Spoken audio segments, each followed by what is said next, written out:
Live, only on DAZN, July 12th. Ring 3, Berlanga versus Shiraz and Stevenson versus Cepeda. They're in their prime, they're hungry, and they're done being called the future. Berlanga versus Shiraz, Stevenson versus Cepeda. Ring 3, live, only on DAZN. Buy now at DAZN.com/boxing. Live only on DAZN. He silenced Britain's best. Usyk, the Brit breaker, but now the dynamite is ready to explode. One night, one shot, and undisputed. Usyk versus Dubois 2, July 19th. Buy now at DAZN.com/boxing.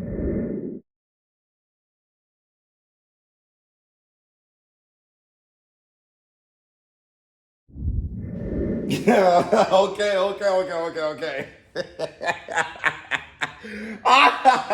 Listen, I know.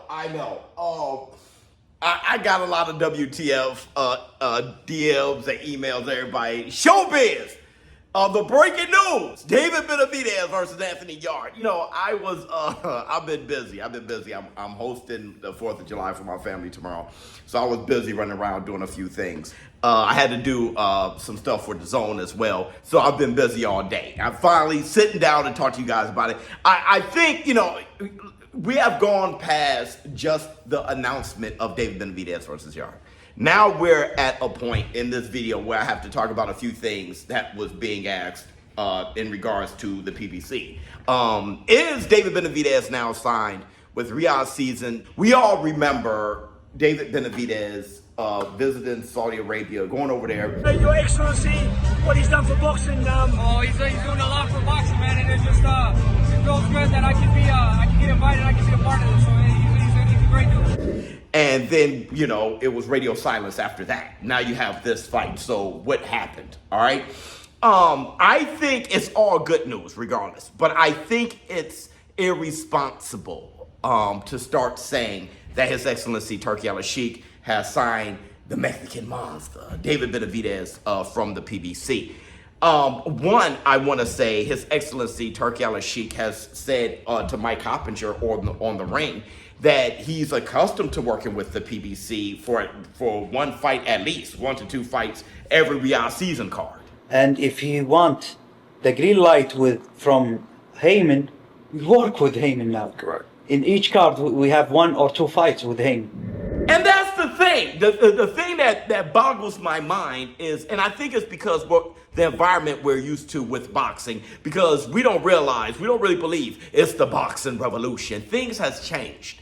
You know, people think it's PBC versus His Excellency Turki Al-Sheikh. If you're going to, you have to either root for Riyadh season or root for Al Heyman or PBC. When it's just not like that anymore. Okay, everybody's working together. Case in point, Anthony Yarde is with Queensberry.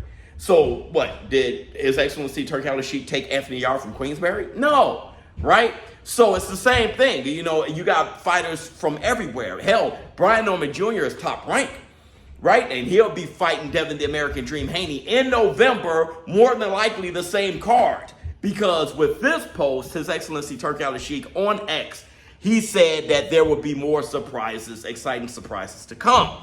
And this is one of those things, David Benavidez versus Anthony Yarde. Also, the breaking news of Tyson the Gypsy King Fury, his return back to boxing. And I think November would be a perfect time for him to come back, especially with, you know, what's going on in July. July 19th, Dubois versus Usyk.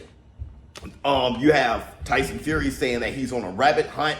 And so you kind of saying, well, okay, maybe in November on the same card, Tyson Gypsy King Fury would be fighting the winner between Dubois and Alexander Usyk. And that would be exciting, right? Tyson Fury's return on this big card. And I want to say to that, just real quick as a side note, I know with Canelo Alvarez versus Terrence Bud Crawford, Turki Al-Sheikh was saying that he wants, you know, he doesn't want major stars on that card. People were starting to guess maybe he's run out of money or something like that. No, all right. Obviously, he wants to see new talent, wants to see new guys. You see that Dana White is the partial promoter of this fight, along with Sella, which is Riyadh season. And you know, Dana White with His Excellency Turki Al-Sheikh, they partnered up for TKO Boxing. That would probably be on Netflix a lot, okay? So I'm thinking the undercard is them kind of looking at these up-and-coming fighters to see if they're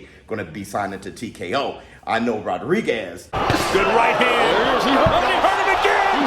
Rodriguez stuck with it. He's down. After his knockout he had over Griffin, he's signed to TKO. So they're looking for fresh new talent. As far as His Excellency Turki Al-Sheikh with this November card, I think it's going to be star-studded. But another thing to be excited about, just looking at this announcement with David Benavidez and Anthony Yarde, before I kind of break the fight down just a little bit, is, like we were saying before, just the partnership and just more of, you know, getting to know Al Heyman and the PBC and Riyadh season. It seems like you never hear like great falling out or any kind of complaints when it comes to the PBC and Riyadh season. It seems like it's just been fine and dandy when they're working together, which is a good thing when it comes to those who are anticipating a fight with, let's say, Gervonta Tank Davis and Shakur Stevenson, or to finally get the fight with the Mexican monster and Saul Canelo Alvarez. I know Canelo wants his get back with Bivol.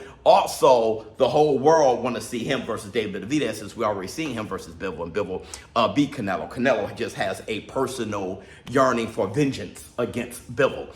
But with that said, David Benavidez possibly being a fight for Canelo Alvarez, that is very possible now that His Excellency Turki Al-Sheikh has already gotten a fight across the line that Canelo Alvarez wasn't excited about, and that was against Bud Crawford. He threw enough money at that, and he accepted it. Canelo Alvarez has often said that, you know, in order to fight David Benavidez, to take that kind of risk, he wants to be paid out pretty well. Well, the type of fight and the type of excitement and the type of, you know, viewership that Canelo Alvarez versus Crawford is going to get, you know, I think His Excellency Turki Al-Sheikh will have no problem just at least entertaining Canelo Alvarez being happy to fight David Benavidez. I'm saying all of this just feels good as far as what's likely, what's possible, and what's probable.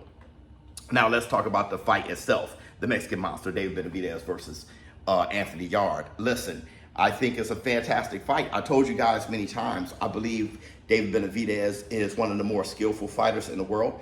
I think he's a fantastic talent, but I think the jury is still out when it comes to him as a light heavyweight, right? He didn't look great towards the tail end, him versus Oleksandr Volcic, and after that, he didn't fight a light heavyweight. David Morrell was moving up just like him from 168 to light heavyweight. Yarde, on the other hand, he has fought the Benavidez of the world, right? He has fought the Kovalevs of the world. He has fought the London Arthurs of the world. So, you know, Yarde, he knows how to carry. He knows how to fight. He knows how to be a real op at light heavyweight. This can be a challenge for David Benavidez, especially with athleticism, IQ, experience, power, pop, all the shit that Yarde brings. I think we would know for sure how David Benavidez will look against a light heavyweight going up against Yarde. Now, we were all expecting David Benavidez versus Conor Smith, but Yarde, that works. That works as well. But I would love to know what you think in the comments below. Let me finish my black toe sugars, a little bit of cream. Go online, get my ass whipped. I haven't played in a while, Undisputed. I think I played last night, maybe, you know, a time or two before that, getting my ass whipped. Tomorrow, the 4th of July, I will have my premiere of my interview with William Zepeda. Hopefully you guys check it out. And I'm out.